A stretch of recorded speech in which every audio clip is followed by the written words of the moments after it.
पूज्य गृहाधीश काकरोली नरेश, पूज्यपाद गोस्वामी 108 श्री ब्रजेश कुमार जी महाराज श्री ना युगल चरण कमल में कोटि कोटि दंडवत प्रणाम करी श्री सरकार श्री ने चरणों में विनंती करीश आशीर्वचन पाठवीने सकल वैष्णव सृष्टि ने कृपान्वित करशो जी। द्वारकेश केशव केश विशेष स्तुतैक गुणलेश श्री शारदेश येष प्रणत सुदेश त्रैनतिर्मे यच्चमत्कृतिरेवान्तर निरस्य तमस्मता लं कुर्वन्तु मद्भाषम् आचार्य चरणस्पर्शः। नमस्ते भगवत भक्तों, आप जयराम भाई के पदों को श्रवण कर रहे थे। भगवत भक्तों ने अपने सिद्धांतों को और उसकी मधुरता को प्रकट करने का संपूर्ण कार्य किया है और जो लोग भक्ति के और इतर सिद्धांतवादी लोग होते हैं,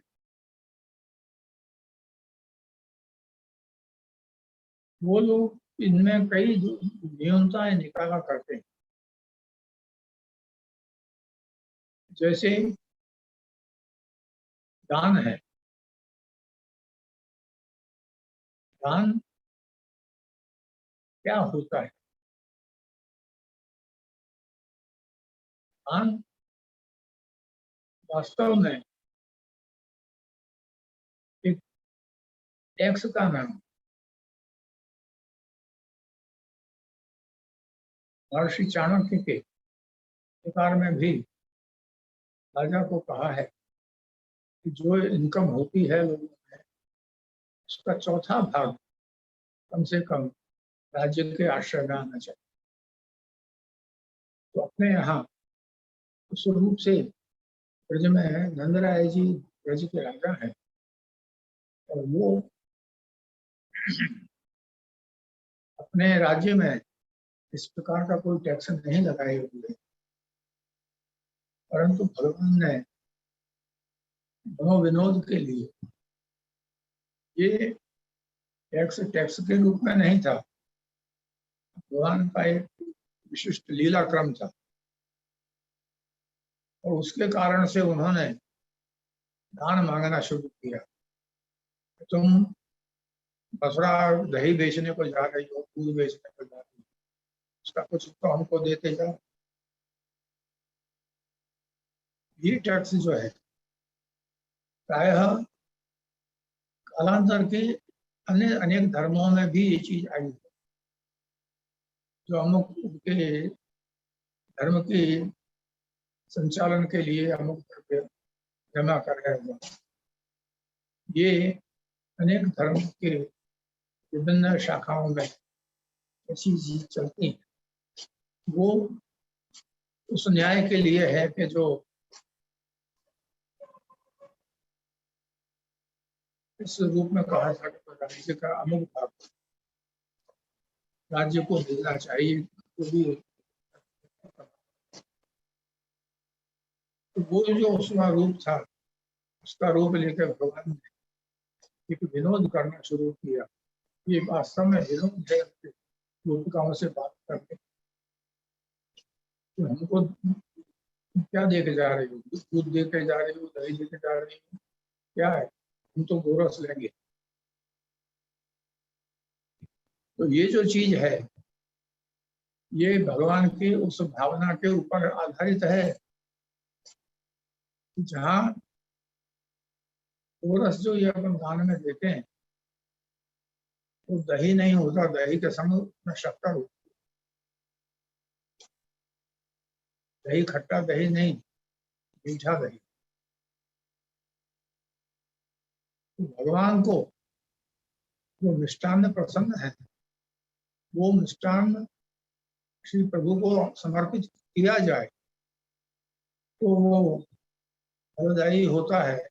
इस भावना से भगवान ने इस रूप का निर्धारण किया दान में। और दूसरी बात तो ये है ही कि भगवान तो बचपन से ही गोपिकाओं के यहाँ जाकर मक्खन आदि ग्रहण करते ही थे। तो वो उन गोपिकाओं के हृदय को अपने साथ जोड़ने के लिए, हृदय को जोड़ने का मतलब है भक्ति के आनंद को प्राप्त करने के लिए। हृदय जोड़ने का लौकिक अर्थ नहीं लेना चाहिए, क्योंकि भगवत लीलाओं में इस प्रकार की कोई दूषण की व्यक्ति उपस्थिति ही नहीं है। अपने यहाँ तो कहा गया है कि कामावेश चित्तानाम नावेश सर्वथा। जिनके शरीर में काम का आवेश होता है उनको भगवान की उपस्थिति की, उनके अनुभूति की कोई संभावना ही नहीं। वास्तव में अर्थ के अनर्थ बहुत हुआ करते हैं।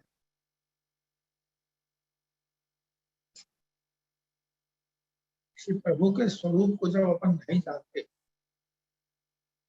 रास को नहीं जानते, दान को नहीं जानते, तो उसमें कई विकृतियां मनुष्य के लौकिक विचारों के कारण आया करती हैं। उनके परिकर के जो सहयोग संभालने वाले लोग हैं, उनके सहयोग से उनके जो मानसिक दूषण है उनका भाव इसमें समाहित किया जा रहा है। श्रीमद प्रभुचरण ने श्री महाप्रभु जी का नाम एक दिया है, रास लीला का तात्पर्य। रास लीला का तात्पर्य है समझो, उनके अतिरिक्त उसने रास लीला को कोई समझ नहीं पाया। देखिए, रास में 3 प्रकार से वर्णन आया है, लेकिन जो मूल जो रास कहा जाता है विशिष्ट प्रकार, तो वो है 16 गोपिका नाम मध्य 8 कृष्णार्थ। 16 गोपियां और 8 कृष्ण। 16 और 8 क्या होता है?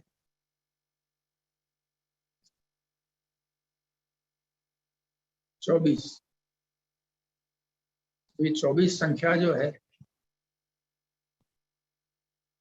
वो क्या है? गोपिकाएं कौन है? शुचि रूपा है, ऋषि रूपा है, और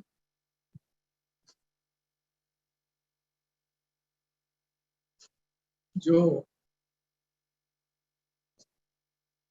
ऐसी गोपिकाएं थी जिनको कि नंदराय जी ने मुसलमानों को बेच रहे थे, जो लोग, उनसे छुड़ाया, वो भी उनमें शामिल है, और कुमारिकाएं भी शामिल।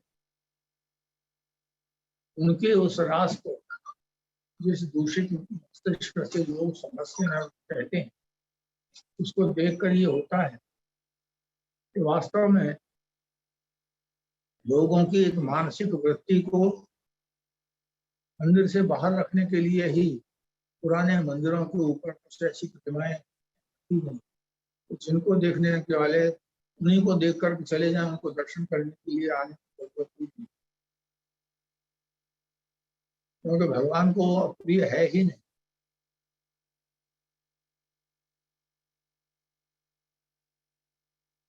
पहली बात तो ये समझ लीजिए कि विश्व रूपा गोपिकाएं हैं, 24 अक्षर में आई हैं।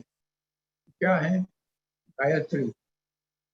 गायत्री के 24 अक्षर होते हैं, और गायत्री का जो वेद की माता है वो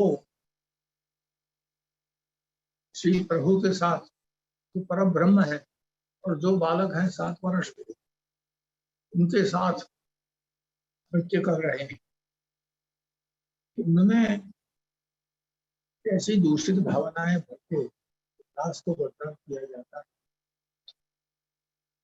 गायत्री का जो भाग है इसका, गायत्री का जो प्रकार है, जो वेद की माता है, ऋग्वेद के, यजुर्वेद के, सामवेद के इनके जो मंत्रों के रूप में उत्पन्न श्री गोपिकाएं हैं, जिन्हें लोग सुखी रूपा कहते हैं, उनके साथ उस 7 वर्ष के बालक कौन सा रूप बिगाड़ा जाता है, ये सब इस चीज को दुखा अपने जो वैष्णव जन है उनको दृढ़ता से दूर करना चाहिए।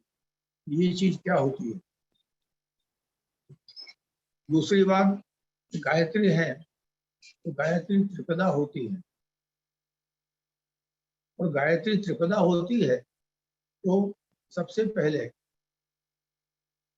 आपका जो रास्ता, वहां सब गोपिकाएं इकट्ठी हैं, उनको कहा गया है कि मध्य मणि नाम महिमा नाम नाम हरकत। चारों तरफ गोपिकाएं, जिस तरह से आजकल के पुराने अभी जो रास्ते समस्या आ रही है कि जो गली गली में रास्ते रखे जाएंगे, तो जो हॉल में और जो मैदानों में रास होते थे उसमें असंख्य गोपिकाएं, असंख्य बालक, तो वो उस तरह से जो नृत्य होता है वो है, उसमें सब तरफ गोपिकाएं। मध्य मणि नाम हरिमान, जो गोपिकाएं सुवर्ण के मोती के दाने की जगह तरह, सुवर्ण के दानों की तरह चमक रही हैं, और चारों तरफ से भगवान को घेर रखा। और उस मध्य मणि नाम हरिमान, सोने की उन मणिकाओं में बीच में मध्य मणि नाम हरिमाना महामरकतो यथा, श्री प्रभु विराजमान है। कैसे ढंग से? महामरकतो यथा, जैसे एक बड़ा पन्ना वहां स्थापित है। पन्ना का अर्थ क्या हुआ? पन्ना हरे रंग का होता है, और गोपिकाएं पीत वर्ण में है, और कृष्ण वर्ण भी है। तो दोनों स्वरूप विराजमान है, तो क्या हुआ? एक प्रकार से एक तरफ स्वामी जी विराज रहे हैं गौर वर्ण में, पीत वर्ण में, दूसरी ओर श्याम वर्ण में श्री प्रभु विराज रहे हैं, वेणुनाद कर रहे हैं। उनके गोपिकाओं के नृत्य के मध्य में विराज कर वेणुनाद कर रहे हैं। तो वो दोनों जने मिलकर इस प्रकार से जो हरे रंग के दिखाई दे रहे हैं, जैसे कि कहा गया है, मेरी भवगाधा हरो चातन की झाई पड़े श्याम हरित द्युति हो। ये वो प्रकार प्रसाद है कि जो भक्तजन सोचते हैं विचार, जहाँ आचार्यों ने धर्म अर्थ काम और मोक्ष का विचार किया है। पुष्टि मार्गे हरेर दास्यम धर्म, पुष्टि मार्ग में हरि के दास हो जाना धर्म है। कामो धर्म अर्थो हरे विदृक्षैव, कामना क्या है? अर्थ मिल जाना भगवान से, विदृक्षैव। और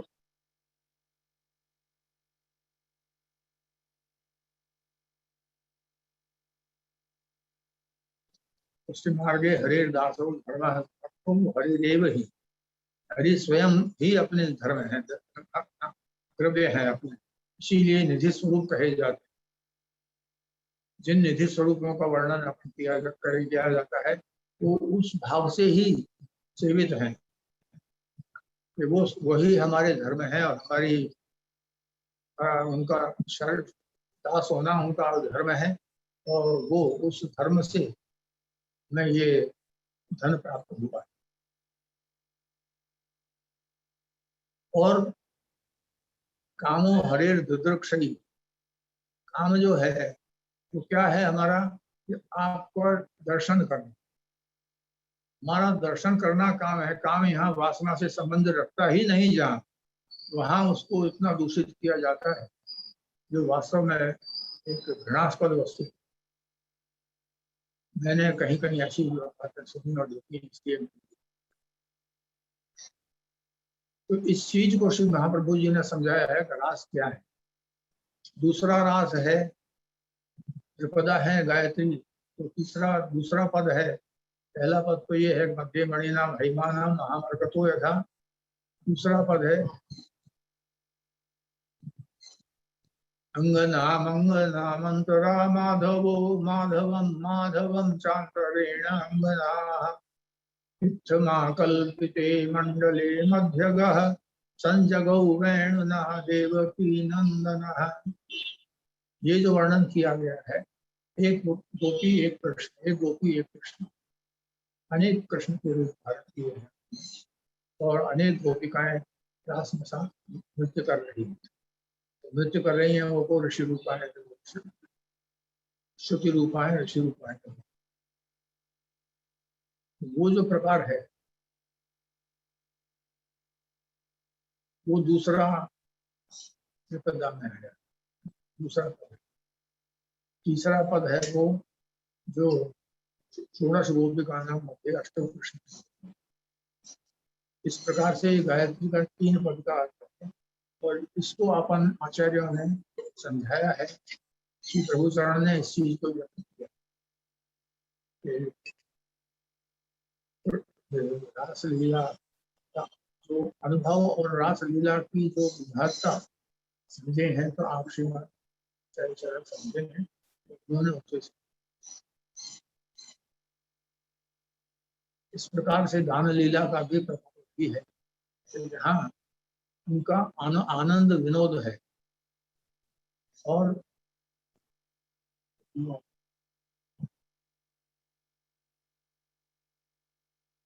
गोपिकाओं के हृदय का आनंद, जिसको कि अपन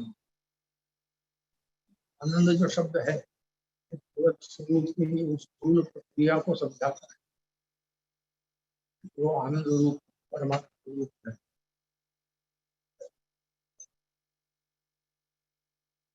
इस रूप में जब बैठते हैं तो वो आनंद रूप होता है और आनंद जो है वो मधुर है। इसलिए दही को जो लेते हैं वो भी मीठा मिष्ट होता है, मीठा होता है। दही को दही के रूप में नहीं, खटाई नहीं होनी चाहिए, उसका स्वरूप मीठा होना चाहिए। इस रूप से क्योंकि श्रीमद आचार्यों ने जो भगवत सेवा का क्रम अपनाया है उसमें भी यही चीज आई है जो महाराज जनक से याज्ञवल्क्य ऋषि ने पूछा था कि जो संपूर्ण सामग्रियां हवन की हैं वो जब नहीं मिले तो हमें किस तरह से हवन करना। ये शुक्ल यजुर्वेद में एक किताब है। तो ये जो कहा गया है वहां उन्होंने बताया, जनक महाराज ने, जनक जो है वो विदेह है, इसलिए वो बतलाते हैं कि सब चीजें नहीं मिले तो 5 प्रकार की संविधाओं से भी हवन हो सकता है। अपना जो भोग समर्पण करने का जो भाव है वो यज्ञ रूप ही है। यज्ञ रूप इसलिए है कि वो भगवान के मुखारविंद में वैश्वानर विद्यमान है, तो वैश्वानर भगवान के मुखारविंद में है तो आहुति दी जा रही है, वो यज्ञ तो है। इस रूप से जो यज्ञ रूप है तो वहाँ 5 संविधाओं से भी हो सकता है। श्री महाप्रभु जी इसीलिए आज्ञा करते हैं कि जो सखड़ी भोग धरते हैं अपन, तो वो सब चीजें जिसमें यज्ञ की आती हैं वो सब आ सकती हैं, और जो सखड़ी धरते हैं उसमें अमुक चीजों की ही विधान है, सब चीज नहीं आता, इसलिए वो 5 संविधान। फिर वो याज्ञवल्क्य महर्षि पूछते हैं कि अगर 5 संविधाएं भी ना मिले तो क्या करें?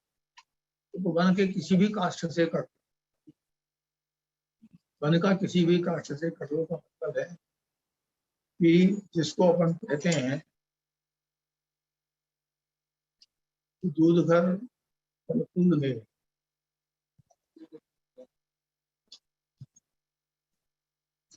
इनसे अपन जब वो यज्ञ करते हैं तो वो तीसरा यज्ञ।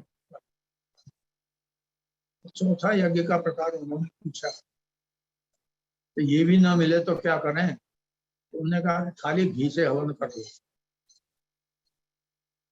उन्होंने कहा कि घी ना मिला तो, क्योंकि घी से तो हवन हो ही सकता है, घी तो होता ही है, क्योंकि सभी लोग गौ पालन करते थे, घी होता। तो घी न मिले ऐसी बात तो हो ही नहीं सकती। तो वो सबके लिए सहज रूप दिया यज्ञ का। श्रीमद आचार्य चरणों ने उसको अपने यहाँ दिया है कि महाप्रभु को जो विचार आया कि चौथा जो घी है वो किस चीज में आता है, तो उन्होंने कहा कि जो मिष्ट हो, जो मधुर हो, वो श्री प्रभु को प्रिय है। तो मिश्री अपन धरते हैं, तो इसलिए धरते हैं कि वो आगे पीछे सब तरफ से एक सी है। मिश्री की मिठाई कहीं जाती, मिश्री को खाने के बाद उसमें कोई खटाई नहीं आती, वो मिश्री हो। फिर बनाने की बात दूसरी होती है, लेकिन ये जो मिश्री का जो प्रकार है खाली अपन करते हैं, वो यज्ञ का वो चौथा आचार्यों ने समझाया। इसलिए इस रूप में वो चीज समझाई गई। इसी तरह से हम समझते हैं कि यज्ञ रूप से जब अपन ये करते हैं, और यज्ञ रूप से श्री प्रभु के मुखारविंद को संतुष्ट करने के लिए और तृप्त करने के लिए गोपिकाएं जो मीठे दही का दान करती हैं, तो वो की क्या चीज हुई? तो दान है। हम जिसको दान कह रहे हैं तो एक प्रकार का टैक्स है पुराने रूप में समझे, क्योंकि ये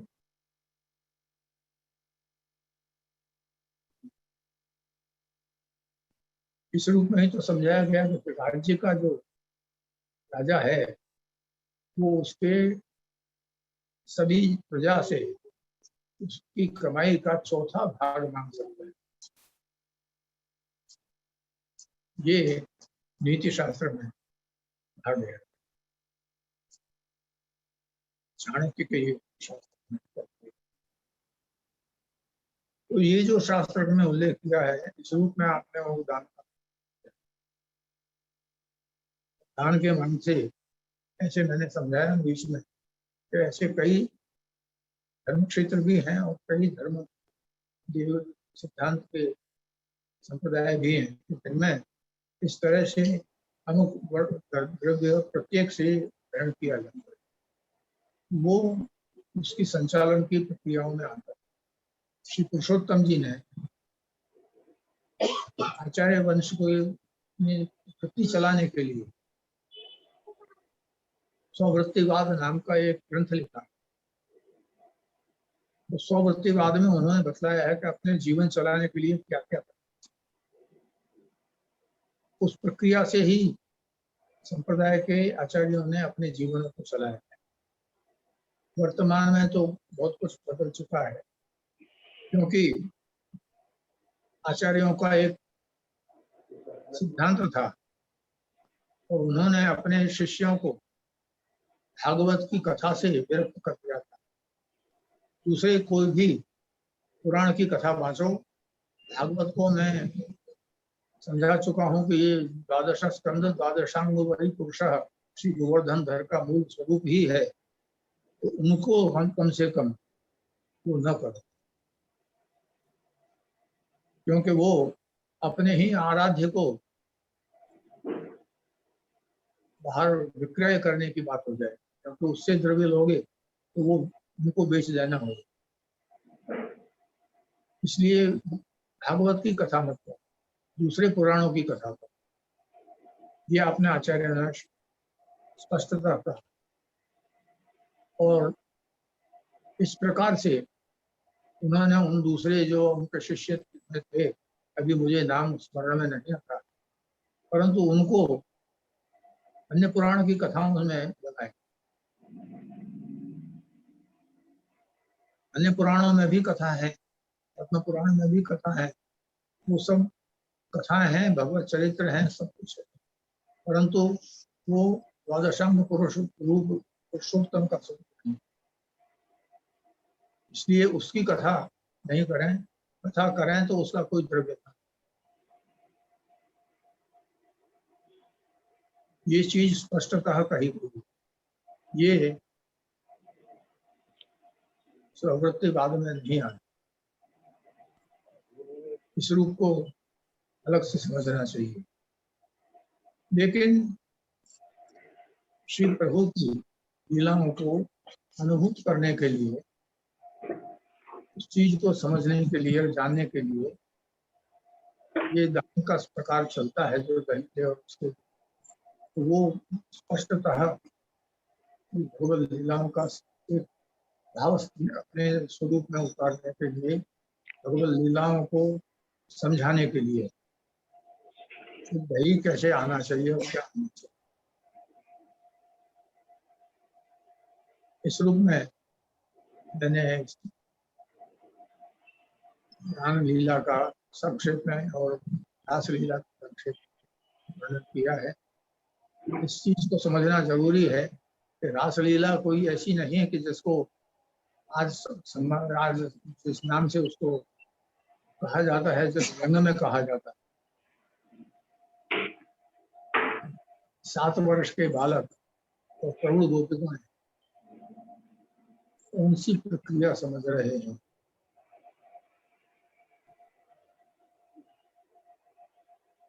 ये जो प्रकार है, ये लोगों की मस्तिष्क की विकृतियों का प्रकार है। इस चीज को जानो और वास्तव में पुष्टि मार्गी भक्त को इस चीज को समझना चाहिए कि रास क्या है, दान क्या है, ये चीज क्या है। कई बातें होती हैं आजकल नए नए बहुत प्रकार से इस चीज को समझाया जा रहा है, परंतु वास्तव में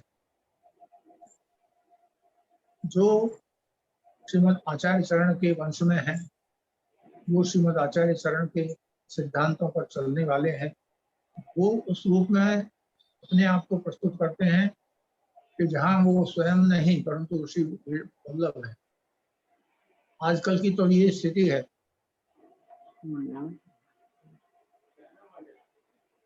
मैं पूरी बात तो नहीं बतला सकूंगा, वो रहस्य पूरा कहने जैसा नहीं है मुझे, क्योंकि जैसे मैं दीक्षा देता हूँ अगर ब्रह्म संबंध की, तो लोग समझते हैं कि मैं गुरु हूँ, पर वास्तव में मैं गुरु द्वार हूँ, मैं गुरु नहीं हूँ।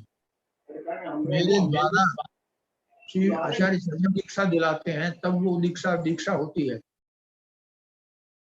मेरे नाम से मैं दीक्षा देता हूँ तो दीक्षा हो ही नहीं सकती, क्योंकि प्रभु ने केवल एक कोई वो अधिकार दिया। इस रूप की जो पूरी व्यवस्था है उस चीज को मैं पूरा कहना नहीं चाहता, क्योंकि ये हर एक के लिए उपयोगी नहीं चीज। तो ये जो चीज है, इन चीजों को प्राचीन काल के लोगों के अंदर, महाप्रभु के वंश के अंदर सर्वलोक प्रसिद्ध था। लेकिन वर्तमान काल में काल का जो प्रहार है, कलिकाल का प्रहार है, उसने बहुत कुछ बदल दिया। अब उस चीज की व्याख्या मैं करना नहीं चाहता विशेष में, पर इतना ही कहूंगा कि आप अपने मन में दान लीला, रासलीला, इन चीजों को भी इस रूप में समझिए कि ये भगवत लीलाएं हैं इस प्रकार की जो एक बालक के संग हो गए। और यहाँ गायत्री की और ब्रज की श्रुति रूपा गोपिकाओं की, ऋषि रूपा गोपिकाओं की, और तीसरी जो है वो उसमें 2 प्रकार हैं। वास्तव में तो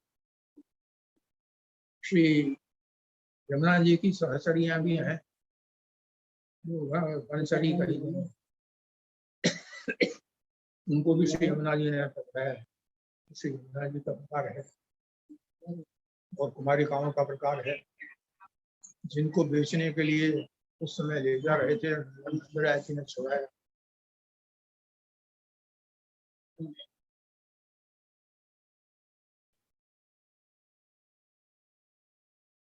इस रूप में आप पुष्टि मार्ग के इन रहस्यों को जानते होंगे, समझते होंगे, मन में कभी दूषित भाव नहीं आएगा, और दूषित भाव आने पर तो भगवान कृष्ण हृदय में प्रकट ही नहीं।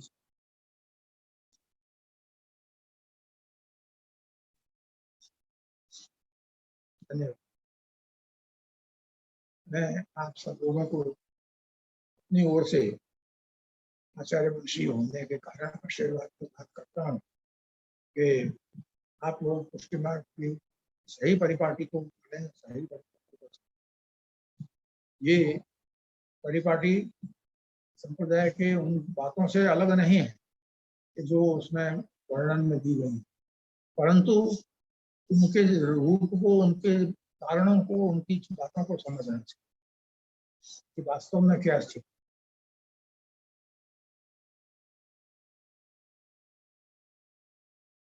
इतना ही कहकर मैं आपको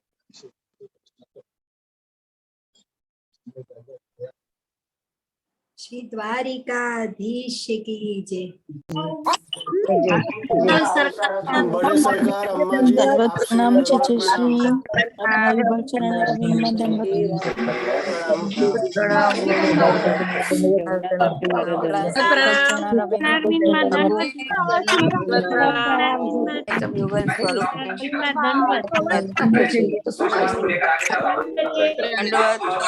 दंडवत